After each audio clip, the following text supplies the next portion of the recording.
좋은 아침입니다. 날씨가 춥지만 주님의 사랑은 더 뜨겁습니다.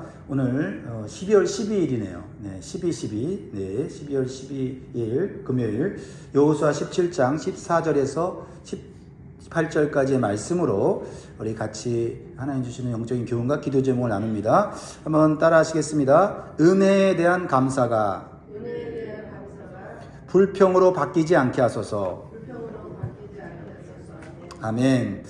우리가 살아가다 보면 감사할 것이 참 많습니다. 그런데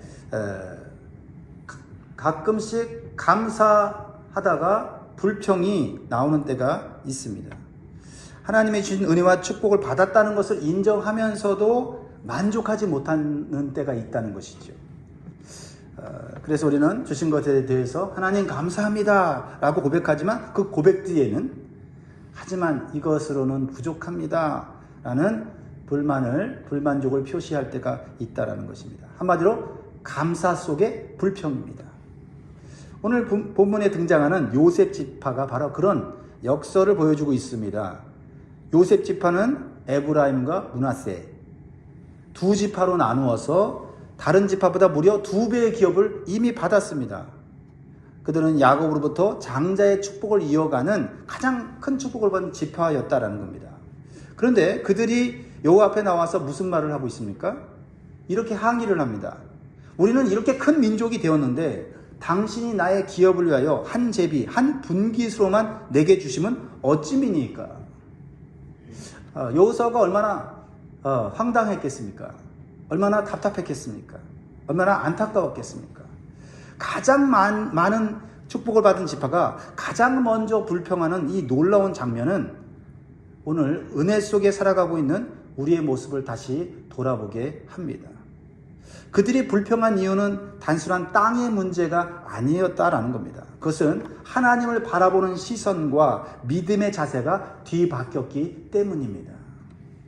우리는 요셉 지파의 3가지 불평의 이유를 통해서 우리의 신앙을 새롭게 하고 개척의 믿음으로 우리가 나갈 수 있기를 축원합니다.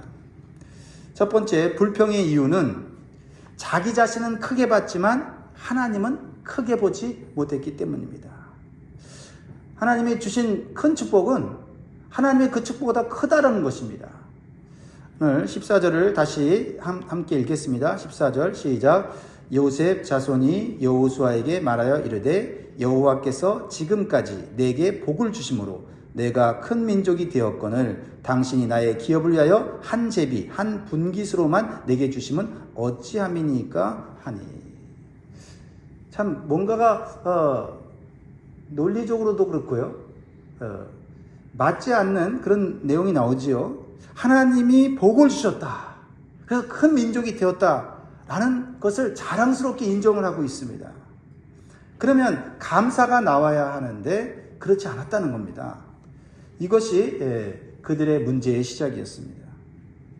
그들은 어디에 초점을 맞추고 있냐면 하나님이 주신 축복의 그 사이즈, 축복의 규모에 초점을 맞추고 있다는 겁니다.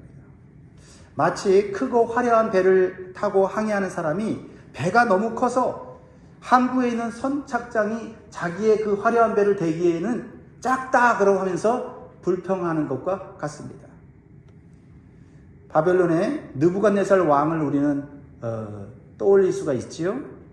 그런 제국의 절정에 섰을 때 궁궐 옥상에 서서 뭐라고 말했습니까? 이 큰 바벨론은 내가 내 능력과 권세로 세운 것이 아니냐. 그는 자신의 성취와 규모는 분명히 보았지만 바벨론 제국을 크게 세우게 하신 하나님의 주권은 보지 못했다는 겁니다. 그 순간 하나님은 그의 이성을 거두셨고 그는 7년 동안 들짐승처럼 낮아지는 시간을 가져야 했습니다. 그가 교만함을 깨닫고 회개하고 하나님 앞에 감사했을 때 다시 왕권을 회복한 것을 우리는 알고 있습니다. 요셉 지파의 모습도 이와 매우 흡사합니다. 그들은 우리는 큰 민족이 되었습니다 라고 말하지만 크게 하신 하나님을 향한 경외는 점점 희미해졌다라는 겁니다. 자기 자신을 크게 보기 시작할 때 하나님은 점점 배경에서 밀려나기 시작한다라는 거죠. 불평은 언제나 이렇게 하나님보다 나 자신이 크게 느껴질 때 시작된다라는 것이죠. 불평은 대부분 하나님에 대한 시각이 흐려질 때 시작되는데, 내가 복받은 사람이라는 인식, 즉 자신을 크게 보기 시작하면 복을 주신 하나님은 점점 작게 보여진다는 것입니다. 여러분, 내가 섬기는 하나님은 얼마나 큰가, 나에게 복을 주신 분은 얼마나 은혜가 크신가를 오늘 다시 한번 기억하며 하나님을 바라보며 감사할 수 있기를 바랍니다. 두 번째로 주시는 교훈은, 불평의 이유는 뭐냐면 하나님이 주신 기업을 확장해야 한다는 것을 생각하지 못했기 때문입니다. 그냥 주어진 것만 갖고 가만히 앉아서 감이 떨어지라고 감나무 밑에 누워있는 것과 같다라는 겁니다. 하나님께서는 감을 딸 수 있는 충분한 능력도 줬는데 떨어지는 감만 먹으려고 했다라는 겁니다. 15절을 보니까요, 여호수아의 명쾌한 대답이 나오죠. 요셉 지파가 불평하니까 여호수아가 뭐라고 합니까? 여호수아가 그들에게 이르되 네가 큰 민족이 되므로 에브라임 산지가 네게 너무 좁을진데 브리스 족속과 르바임 족속의 땅 삼림에 올라가서 스스로 개척하라 하니라. 이 말씀은 단순한 땅을 더 얻으라고 하는 그런 말은 아닙니다. 물론 정복해서 땅을 더 얻으라는 말씀이지만 이것은 영적인 원리를 깨달으라는 거죠. 하나님은 기업을 은혜로 주셨지만 그 기업을 온전히 소유하고 또 확장하는 것은 우리의 믿음과 순종의 개척을 통해서 이루어진다는 거죠. 예수님은요, 달란트 비유를 통해서 받은 은혜를 어떻게 우리가 대해야 되는지를 가르쳐 주셨죠. 5달란트와 2달란트를 받은 종들은 수고하여서 그것을 남겼지만 1달란트 받은 종은 어떻게 했습니까? 땅에 묻어두었습니다. 작다고 불평하면서 땅에 묻어두었어요. 그리고 뭐라고 변명합니까? 주인이 엄한 분인 줄을 알았습니다. 그래서 혹시 잃어버릴까봐 차라리 땅속에 묻어두고 그냥 그것을 보관했습니다 라고 말을 하죠. 그래서 주인은 뭐라고 얘기합니까? 그가 더 불리던 그 받은 것을 또 불리지 못하든 주인은 상관이 없었습니다. 주인이 원하는 것은 받은 은사, 받은 재능을 가지고 섬기는 것이었어요. 그때 주인은 뭐라고 말합니까? 악하고 게으른 종이라고 책망하십니다. 문제는 달란트의 크기가 아니라 그것을 확장하려는 믿음의 태도가 없었다라는 겁니다. 요셉 지파는 이미 받은 산지에는 만족하지 못하고 그렇다고 수고를 필요로 하는 삼림을 개척하기 싫었습니다. 그들은 씨를 뿌리지 않고 수확만 하기를 바랬고 개척의 고통 없이 편안하게 분배받기를 원했던 것이죠. 하나님이 그들에게 주신 큰 민족이라는 축복 안에는 남은 땅을 정복하고 개척해야 될 책임이 포함되어 있는 것을 알지 못했다는 거죠. 하나님의 은혜는 받는 순간 끝나는 것이 아닙니다. 받은 은혜는 믿음의 순종이라는 과정을 통해서 현실 속에서 열매를 맺게 된다는 겁니다. 하나님 우리에게 씨앗과 땅을 주셨으니 이제 우리가 믿음으로 땀을 흘려야 하는 겁니다. 기도에 땀을 흘려야 되고 봉사에 땀을 흘려야 합니다. 부족하다고 나는 할 수 있는 열정이 있는데 상황이 그렇지 못하다고 말하면서 우리가 주저앉을 때가 있습니다. 그렇습니다. 우리의 신앙은 혹시 받는 신앙에 머물러 있지는 않습니까? 하나님이 주신 은사, 시간, 재능을 가지고 우리의 삶과 사역에서 새로운 영역을 개척하는 믿음의 수고를 통해서 더 큰 축복을 받기를 주의 이름으로 축원드립니다. 세 번째로 불평의 이유는 무엇입니까? 하나님보다 문제를 더 크게 봤다라는 겁니다. 16절을 보니까요. 같이 읽습니다. 시작. 요셉 자손이 이르되 그 산지는 우리에게 넉넉하지 못하고 골짜기 땅에 거주하는 모든 가나안 족속에게는 베스안과 그 마을들에 거주하는 자이든지 이스라엘 골짜기에 거주하는 자이든지 다 철병거가 있나이다. 요셉 자손은 여호수아의 개척 명령에 핑계를 대지요. 그들은 골짜기에 거주하는 모든 가나안 족속에게는 뭐가 있다고요? 철병거가 있다. 철병거는요, 그 당시 가나안 군대의 최첨단 무기였습니다. 그들에게 그 철병거는 사실 넘을 수 없는 그런 강력한 무기입니다. 절대적인 벽처럼 느껴졌어요. 우리의 언어로, 오늘날의 언어로 바꾸면 이렇게 말할 수 있을 겁니다. 하나님이 계신 것은 알지만 지금 현재의 경제적 어려움은 신앙으로는 해결될 수는 없습니다. 가족 간의 문제가 너무 견고해서 아무리 기도해도 소용없을 것 같습니다.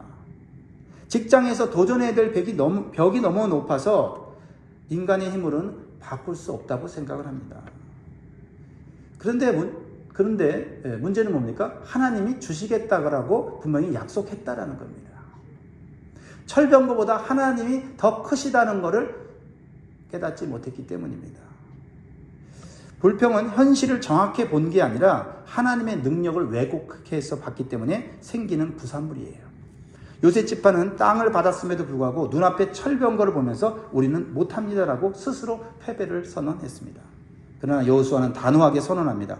가나안 족속이 비록 철병거를 가지고 강할지라도 네가 능히 그를 쫓아내리라.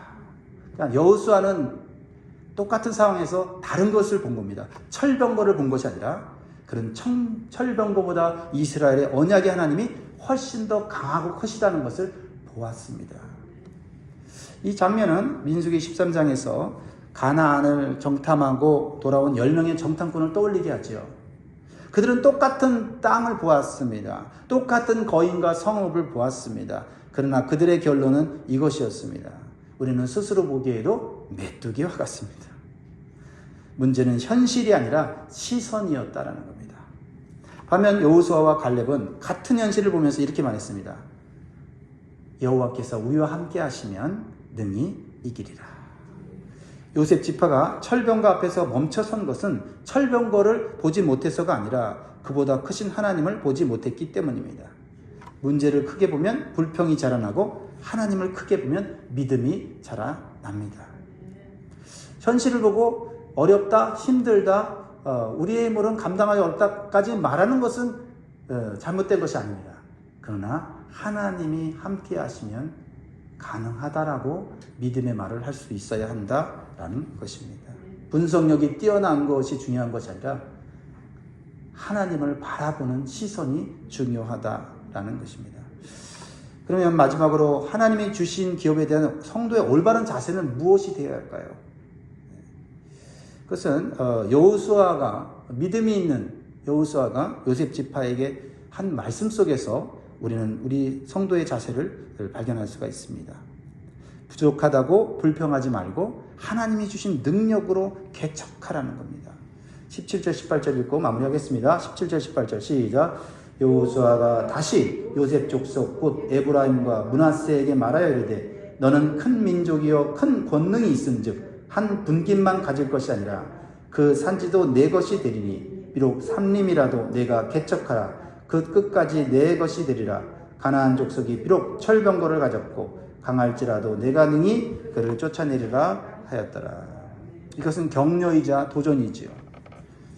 하나님은 눈에 보이는 땅에 축복만 주신 것이 아니라 그 땅을 정복하고 확장할 수 있는 능력과 은사도 이미 주셨다라는 것입니다.